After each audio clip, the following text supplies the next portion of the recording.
Hi guys, good evening. And today, dumating yung aking pinaka-aantay na documents.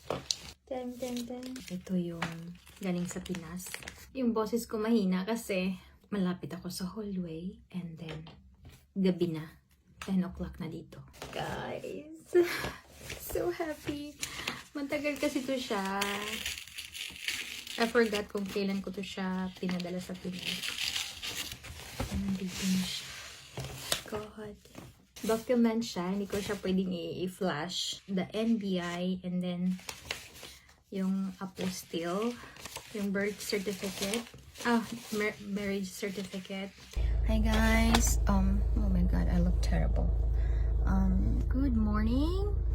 Today we are going to, my husband and I are going to Jonjo Immigration and we are going to submit my application for citizenship. I hope na matanggap and or walang kulang yung aming requirements or documents. Kinakabahan ako actually kasi nga meron akong trauma sa mga ganitong bagay. Laging nadi-decline and sometimes kapag nagtitake ako ng exam, parang lagi akong failed. So, mga ganitong situation, talagang kinakabahan ako. Pero,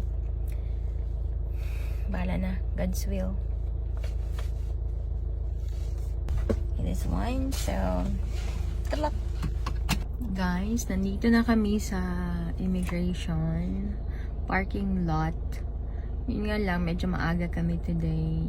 Yung meeting time is 11 but we're here already.